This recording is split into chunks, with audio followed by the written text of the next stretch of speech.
It's time to continue my Read It or Unhaul It challenge, first video of 2026. I'm attempting to read all the physical books that I own that I have yet to read. Technically, I'm supposed to add the ones I have bought last year, but I haven't had time, so we're just gonna roll with it, continue and read the ones that are still in the giant jar, which, I mean, I still have so many options, it's not the end of the world. So my goal is to get rid of them quickly or finish them, make some decisions. We want to get that number closer to 0. I never really actually want to be at 0, but I want to have fun. So I don't even know what I want to read right now because I've been on a nonfiction kick, and I'm reading mystery thriller horror. Okay. I just haven't known what to pick lately, so I feel like this challenge is perfect right now. I don't know, as always, if it's on the right side or not. Maybe. No. Gerald's Game by Stephen King. Yes, but no. Okay? We're gonna go and get it, but heads up, my shelves are a mess. I don't want to talk about it. Yeah, this is what I meant. I was in the middle of reorganizing them, and I started not feeling well, so I stopped, and I have yet to go back to it. So that's why I don't want to talk about it. So let's try to find my mystery thriller horror. I feel like my Stephen Kings are downstairs there. No, it's not big. It's a small one, isn't it? There it is. Okay. There it is. Okay, so I got it secondhand a while ago. I tried the first page because I was waiting in the car, and I'm kind of sick and tired of Stephen King. He does have his strengths, but I feel like I don't want to read anything sexually violent at the moment. I mean, I rarely do, pretty much never, but I don't want to, so why would I? No. So that was really loud. It's gone. So look at me, I already finished a book. Let's pick another one. Jar. So yeah, I was saying, I still have some of his books on my shelf, but I just don't want to read them. So maybe I should just get rid of all of them, or be really picky with the ones I do keep. No, you know what? No, that's okay. That's okay. Yellow is nonfiction. I made that face because it's hard to read a nonfiction, in a week or two during the challenge, but that's okay. That's okay. I don't know. Is it? Can I see through? Yeah. There you go.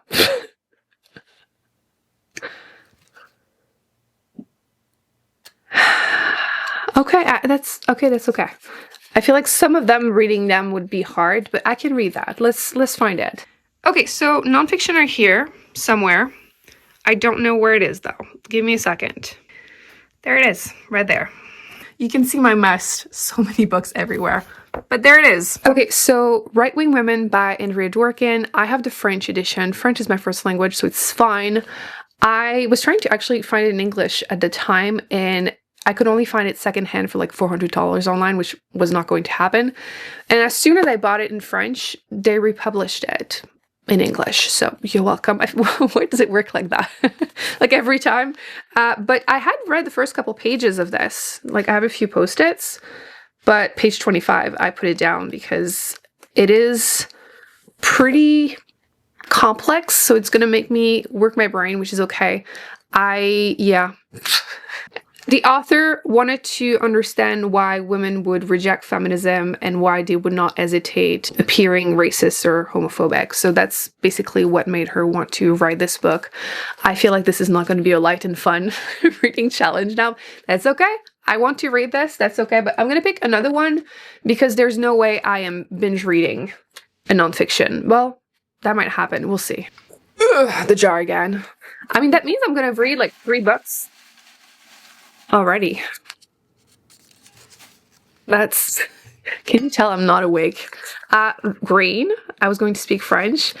Green is fantasy. Oh. We're going to keep it as a backup. If I really don't want to read this one. Or is it? What is it? The Tiger's Daughter. That's okay. I know what that is. Well, I know what it looks like. Do we look at the backup? What is it? Snow Crash. I am not reading Snow Crash. So let's find this one. That sounds more appealing. Okay, so my fantasy, it's so messy, are here. So it has to be somewhere literally right there. Okay. I remembered what it looked like, but I have no idea what it is about. All I remember is that there's a sapphic romance. That's it. I believe the second book is out because I've seen the other cover, but that's it. So that's okay though. You know what? When I review books on Goodreads, I don't think twice about it. Sometimes I'll write like a big rant, but usually I'll write like a sentence or two, and I forget that people are going to see it, especially like random people. And also, you don't see all the notifications. Like, you have to click and you only see a couple.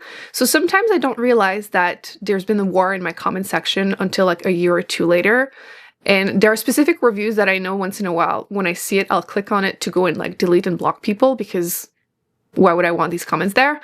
But the other day I saw one, which I'll include the picture because it is so funny. The person was complaining that it didn't like their favorite book. I don't even remember what book it was, but that was clearly because I liked gay fantasy.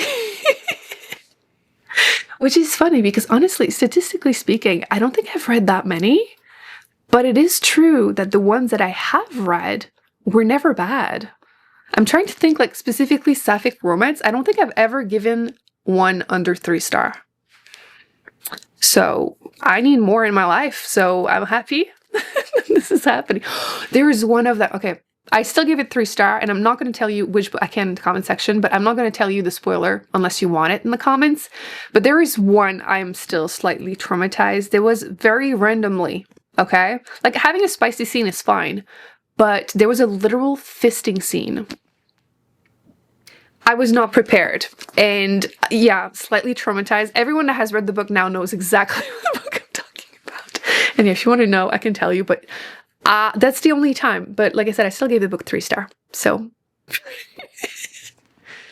hopefully we're safe with this one. It looks like this is going to be the first books, maybe the only books I read this week, because this is pretty chunky, and this one is going to be heavy. So wish me luck. Time for an update. You can see I've been reading. Let's start with the fiction book. The cats are obviously here. As soon as they hear me come in, they'll run in. So, first book, The Tiger's Daughter. I am 110 pages in. It took me a few days, not because the book is not good, it's because I've been reading nonfiction, as you will see. But I'm really loving the writing, like loving the writing. Basically, it's between these two women, of course, and one of them is sending a giant letter to this other one, retelling her like their life and like how they met. I don't know if it's going to be the whole book because I'm only 110 pages and the book is like 450. But so far, I love the writing. It reminds me a little bit of, what is that book? That sci-fi book, like Time War, whatever. Just because, again, they're writing letters. That one, it was like 2 spies time traveling and falling in love through letters. So I think that's the reason it's reminding me of this. But I didn't love the writing in that one and this one again. I'm super invested so far. Crazy Life. I don't know if it's like Asian inspired. I mean, you can kind of tell from the cover. I'm glad you can't see what's happening in the room. The cats are running after each other. They're part of 2 different empires, and in the past they've had this war, and there was also this wall that was built in the north. I feel like I've read a million books with that trope, but I'm still here reading them. And yeah, I think that when they get older, because right now they're young in the story, they will go, because this is what they said in the back, that they will go and face demons. So I'm excited for that part to start, but I'm really, really enjoying the building up to it so far. So I think that I'm going to love this book, unless something awful happens, but I don't think so. So that's going well. Unfortunately for me, I am really, really in a nonfiction kick. So I've read like about half of the nonfiction, and it is dense. And I mean dense. So it's interesting. a little depressing, but it's interesting. I'm gonna do my best to just talk about a few things that stood out to me because there's no way I could summarize her views in one video. Like, it's just not possible. I highly recommend you check it out if that's something you are interested in. But yeah, I'll just give you a few thoughts per chapter because otherwise it's going to be forever. Like, the reason I put it down now at like 124 is because she was saying how through the history of patriarchy, one thing that doesn't change is like the deep hatred, whether it's like hatred of women or racism, these kind of things. But the number one like boogeyman will change, which I'll come back to that quote. That's the reason I put it down, because like, okay, now I need to tell you things before go through the whole book in one go. Yeah, she kind of talks about the promises of the extreme right, difference in the way women think they will be treated from the left or the right. So I will leave that to you if you want to read it. Then she was mentioning how intelligence is politically gendered, and how like for women it's not respected, it's not like, it's mocked, our intelligence, and how by refusing to, I don't know how you translate alphabetism, but while refusing to teach people to read and write, whether it's women or like people that were enslaved, for example, it's to refuse them their humanity. It's treating them like beasts, you know, subhumans. So that was an interesting thought that she was sharing. And the third chapter, oh, there was another thing. Where is that? I'm going to have to come back to get that quote because I was slightly traumatized. No, actually, I'm curious. I need to find it. Shit. I'm going to leave you with Chip. There you go. Well, look. Okay, I can't find it, so I'll come back later to talk about it. But chapter 3 was about abortion, and this book was published in 1983, and it's kind of crazy to see the things that have not changed. But the one thing that stood out to me, actually, I'm going to put you down because I can't do this. You might see some craziness if they jump too high, though. Which I'm sure you guys actually want to see the cats being crazy, so it's fine. But I'm sure you've heard people say that, oh, it's crazy to see how boomers went from peace and love and like wanting like liberation, sexual liberation to happen, and now they are the way that they are, you know, that's this idea. And what stood out to me was that she was talking about how women felt that men kind of abandoned them, like they were supporting them with the war, not wanting to go, which obviously, and how as soon as abortion became legal, they felt that they stopped being supportive. I'm explaining it badly, but what really stood out to me was whenever she was saying that men became very indifferent towards women, like the support went away. And here we are 43 years later.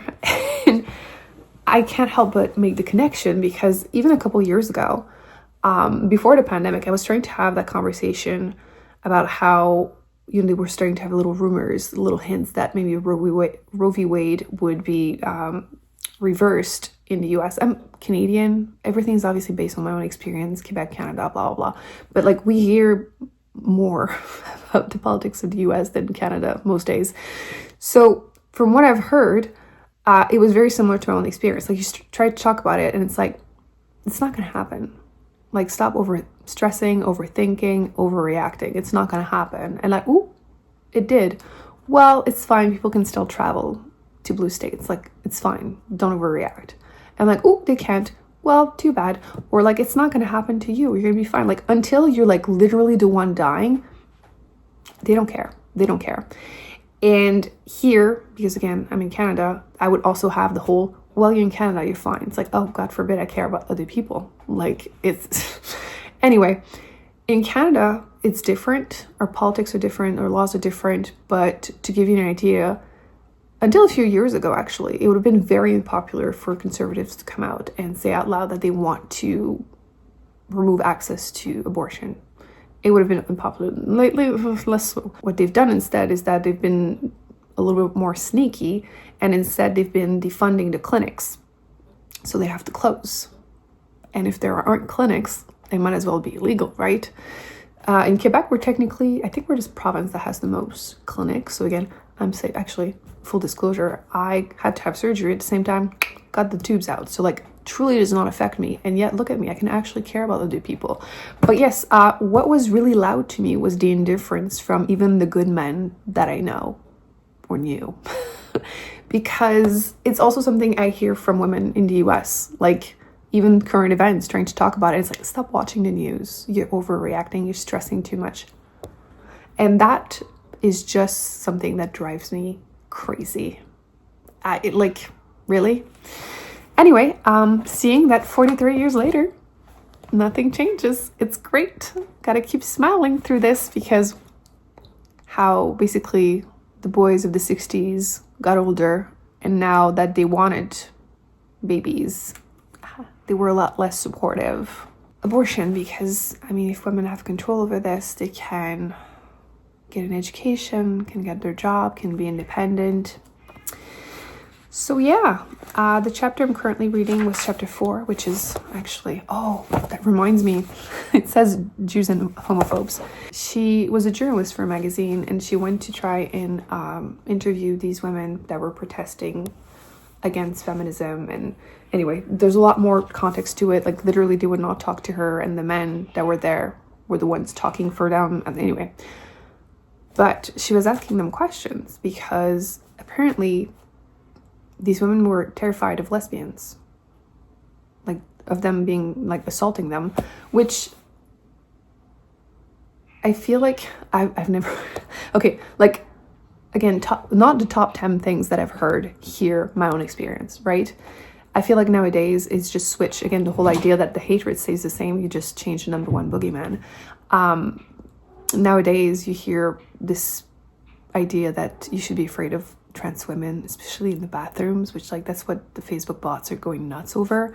But yeah, she was asking them questions about lesbians because they were terrified of them. And then she was asking them, like, have you ever been assaulted? Do you know someone? Because they were really afraid for their kids, and asking them questions about, like, church, blah, blah. And, like, the answer was always no. And they admitted that they didn't even know a lesbian, but they were terrified of them. And then she started asking the same questions, but men, like, do you know someone, like, children? Like, the answer was yes to everything.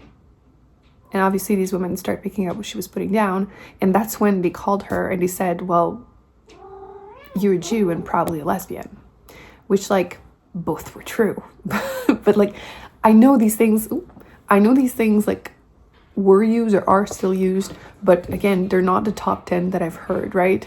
Like, which again goes back to the number one changes, but nothing really changes. Like, right after 9/11, for example, the hatred towards Arabs went crazy in the US, right? Well, all over, but still, or anyone brown looking, really. But it doesn't mean that racism towards Black people went away, right? It's just the cycle. And yeah, I feel like because I don't hear these things often, these specific ones, it shows how crazy they are even more. But yeah, that's where I was at when I put it down, and I'm intrigued to continue. I feel like my reading challenge is supposed to be light and fun is getting real serious, but I'm reading the books that the jar told me to. But to balance things out, you know, speaking of lesbians, what are you guys watching lately? Because I started watching The Pit season 2. And so far so good. I almost regret starting it because I can't binge watch it. Like, having to wait a week, so annoying.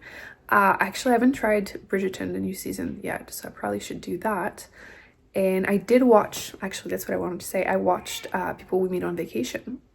That is from the book, Emily Henry's books. And the book, I had written, actually, an example of me writing one sentence for a review. I stand by that. In the book, they had no chemistry, but in the movie they did. So I feel like it changes things a bit, and they had to actually make some changes to make things work in the movie, but whatever. The movie was good. It was good. It was cute. I do think, like I said, they had more chemistry. She looked so good when she had the blue wig on. And is that his real hair color? Because I never say that, but he looked better blonde. But yeah, I'm gonna go back to reading very heavy and dense topic. But I will say, okay, that this is written like college level. So it's making my brain work, but my brain is really happy about it. Like, I thought I was reading still difficult books because I read nonfiction, but no, I wasn't. So I was lying to myself, and I need to read more complex books, more dense books more often. Maybe it's because it's also in French, but I feel like reading complicated books in French is easier for me in English. So yeah, it's just translating it for you isn't easy. Anyway, I'm gonna go feed the cats because, as you've heard probably through the whole clip, Claudia has been yelling. Pretty girl, pretty girl. Oh. Do you want to laugh? Chunky? Are you hungry? Do you want food? Usually you lose it. They all got up though, you can see. They know what's coming. They know what's coming. Claudia? Claudia? Oh. Do you want food? Are you hungry? You're very cute though. I'll give you that. Fine. She's so pretty. She's so pretty. Okay, she's like, Bish, get up, feed me. Well, I can show you at least. Hello. You're never not too close to the screen. It's perfect. Love it for you. I can find my glasses, and I assume that they're probably under the couch because Chunky loves to chew on them, unfortunately. So I went and grabbed my backup glasses, and I was like, why did I get white? And I'll insert a picture. Of course I did that. Glow in the dark. That tracks. Anyway, I finished nothing. I am halfway through The Tiger's Daughter, and I'm really liking it. I stopped there because honestly, I know this is where shit hits the fan. Because I realized the whole book is a letter, essentially a love letter. And she's telling, retelling to the now Empress, I guess, their life story, how they met when they were young, how their mothers were really close and basically saved the empire, and they were always meant to be in each other's life. I did have tears at one point, and yeah, something just happened. I'm at page 257. Yeah, and I fear that this is the moment, because I know now, like, obviously, if she sends her a letter, they're not together right now, and it's a long ass letter. So, plus it's from the one of the two that doesn't talk a lot. So like the fact that she wrote,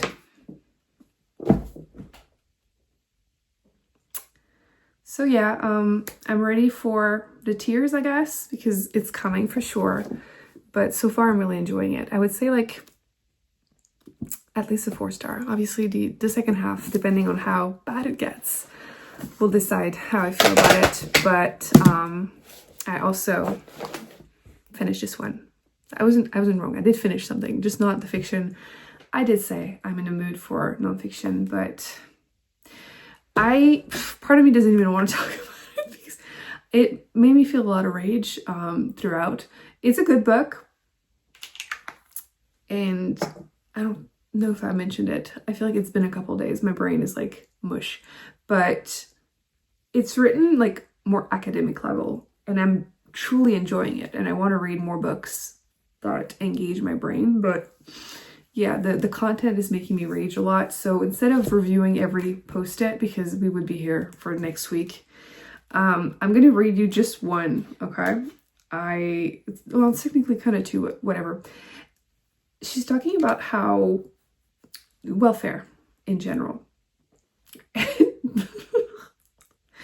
I don't know if it's still true, because again, we're like 40 years later. I'm assuming that first one isn't. Well, the second one either, hopefully. But it's just shocking. Like, what's that meme? Like, disgusted 100%, surprised 0%. Okay, so in Nevada, to receive welfare, you have to try and find a job. That's why it works. Okay, fine. But apparently, sex work was legal. You already know where this is going, right? So you could be excluded from welfare if you refuse to accept that as an option for work. I didn't know that. That's okay. Okay. And the other point that again, not surprised, but oh my gosh. So apparently, for a long time, families on welfare could be subjected to, the French version is vérification de fornication. So the exact translation would be fornication verifications. Excuse me? They would show up, often in the middle of the night, and make sure there's no man in your bed or in your closet or his clothes somewhere. Like any hint that, you know, which I'm assuming there's another layer of racism there too. But yeah, I'm assuming you're breaking apart families. If like the husband, whatever, boyfriend can't find a job, then he can't live with you. Otherwise the children are going to starve. Like in the middle of the night, they would show up and go through your house. You can't tell me this isn't... she says that the tribunals made it legal for them to happen at night, but it's still, at the time, still legal to do during the day. That's fun. So you can imagine what it's been like to read. It's not even a long book. It's 230 something pages. But yeah, I learned a lot. Her point of view was interesting, and I had thoughts, but I mostly have a lot of rage. So yeah, I do recommend it if you're interested in this topic. And it did give me a little bit of, you know, whiplash to go from one book to the other. But I'm enjoying it, and like I said, I'm still feeling really nonfiction, so I might pick up some random ones just because I'm in the mood. But the fact that even though I'm in the mood to read nonfiction, I did read, you know, 250 pages in this one.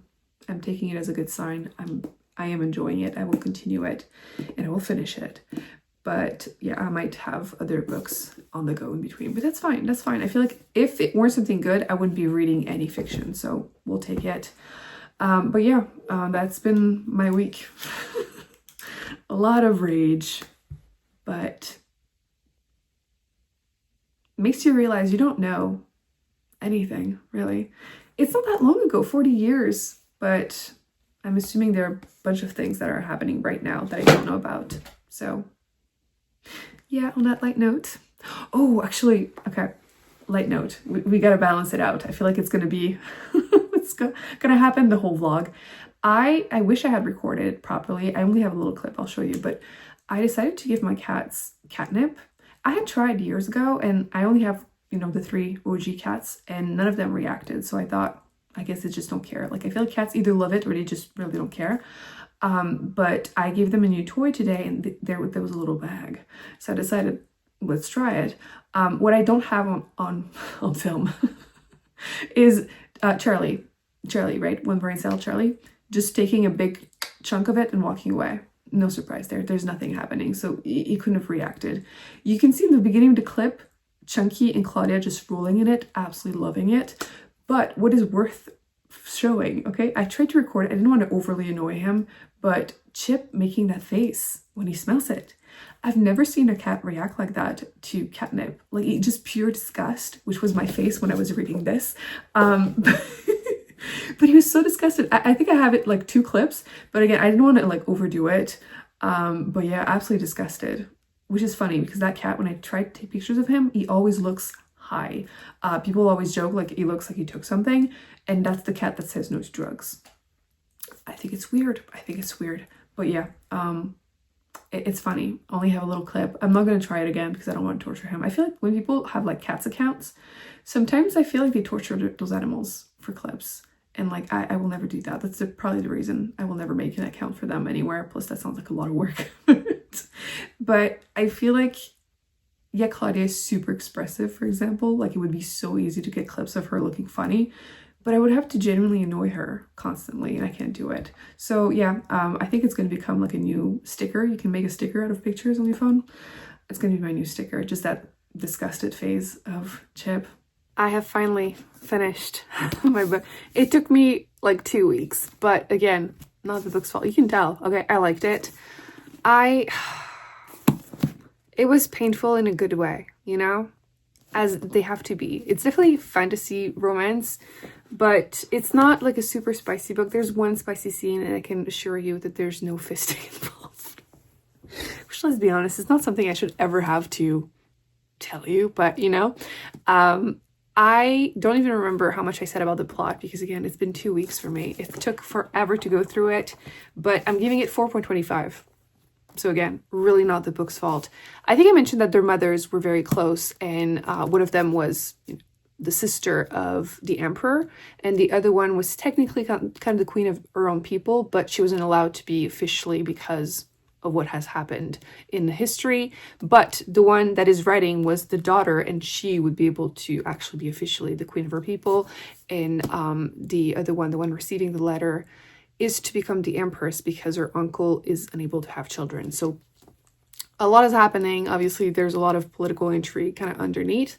And their mothers, they basically saved everyone by confronting these demons in the north, and they build this wall of flowers that protects people. But things are not as solid. Things start happening more and more. So of course they believe that they were chosen by the gods to fix things and, you know, be in each other's life. And it was painful. Okay, I did say that I would look up if there was more books because I had a feeling, and yes, it's a trilogy technically, and they're all out. But I don't need to be reading more series, as if that has ever stopped me. But I want to say that this can be read as a standalone, which I really appreciate when that's the case. So I think what I'm going to do, because I really liked it, and sometimes you don't know if the rest of the series is going to be as solid, I am going to consider it a standalone. But if I see book 2 or 3 when I'm used book shopping, I'm going to pick them up and read them. I think that's like a fair middle point here, middle ground. So yeah, 4.25. I really did like the writing, especially the first half. When I didn't know what was going on, and then of course things get more sad and intense in the second half, but it was good. 4.25. And I did say I was going to continue reading nonfiction, but I didn't realize how much I was going to read. So I did read this whole one, Birth Strike, The Hidden Fight Over Women's Work, which was really interesting. It was a quick read, but what I like is that each chapter felt very different from the other. My worry, this will have been in my wrap up of last month, so I don't want to repeat myself too much, but it was published in 2019, so I didn't know if it was still going to feel relevant because so much has happened on this specific topic in the US, and it is overall kind of US centric, but there's still enough that it's still interesting. But they were talking about the laws afterwards and the history of these laws, which was what makes the book, what makes the book still relevant. I learned a lot more than I thought I would. But yeah, I would recommend this book if it's a topic that interests you. And this one, I could talk about it endlessly. I love this so much more than I expected. I had tried to read this twice and I didn't go past page 20. And then I read the whole thing in like 3 days. I feel like you just have to be in the mood. And I don't know if you can tell where the post-its are. You can see I put some and then I couldn't stop because it got so interesting. Each chapter got better and better to me. So it starts with him announcing bullshit jobs. He wrote an article and it went viral. So he talks about that and then he goes into details of like, what are bullshit jobs? So this felt very like, it was still interesting. It's very like, okay, I'm defining things before we go deeper into the topic. And chapter 3 is like, why do these bullshit jobs regularly report themselves unhappy? So why is this? Have you ever had a bullshit job? I have. Okay, an office work, and like you're there 40 hours, well, 37.5 here hours a week, and you have enough work for like 2 hours, and you have to pretend to be busy. This is what sucks. Anyway, talking about that, what it's like, and like how it's like spiritual violence, and why is it so common? Because again, in the surveys he did, it was about 40% of people that said that they had bullshit jobs. And why would that be so common? This is capitalism. Like, that makes no sense. So he goes into that, and then it's like, why is it such a thing? Who benefits from it? And then at the end, he talks a bit about like possible solutions, but he's being realistic about it because, you know, but it was really, really, really interesting. Went way deeper than I thought he would. I actually went and checked the reviews, and I always look at the bad reviews because honestly, you learn more, okay, about a book. from what people didn't like, and it told me everything I needed to know. So yeah, people being like, oh, you're too political. It's like, this is the definition of like nothing is too deep. Like, you have to go deep into a topic to really get to the interesting stuff, and that's what he does. And I liked it so much I looked up, because I knew I had another book by him on my shelf, and I realized I have two, and one of them is like right here. I saw it earlier. And the other one is like the one about debt, which I'm going to read very, very soon because I really liked it. And I also unfortunately found out that the author passed away in 2020. I think it was like 59. And like, of course, it's tragic for his family and everything, obviously. But there's just something extra sad when an author that you like passes away, because then there's like a finite amount of books that I can read by them. I'm thinking like Jane Austen. I have read all the books she has ever written. That's it. I'm done. Octavia Butler. I only have one-ish left. So I don't want to finish it. I don't want to read it because after that I'm done. But if I'm thinking like Becky Chambers, I've read everything, but she's alive. She better be well. So there's always a chance, you know? So yeah, it just really sucked because I looked him up and I was all excited. I'm like, oh, shit, didn't expect that. Anyway, love the book. 5-star. Highly recommend. I learned a lot, which is how I'm feeling right now. I want to learn things, understand things, because I don't understand anything. So the important part of this video, we are starting with an empty jar because I have finally filmed that video. Technically, again, I don't even remember what I said in the beginning of this video.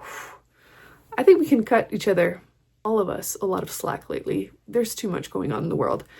But I started, you know, my 2026, read it, unhaul it. And usually I put all the papers for the books that I bought during that year so we can, you know, stay on track. And at the end, you know, calculate how many did I read, how many more am I adding to the jar, whatever.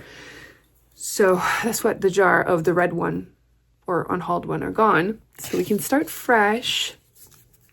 So obviously Stephen King, it's gone. Don't want it on my shelf. And the Right-Wing Women, read it. Yay, it's gone. And, well, no, it's not gone. It's staying on my shelf. And then The Tiger's Daughter. So 3 books during the challenge. We're not technically counting the 2 nonfiction because they weren't officially part of the challenge. But at the end of the year, I will remove the paper from the jar so it counts as books that I read that I own, right? Anyway, whatever the number is, because I can't remember, mine is 3.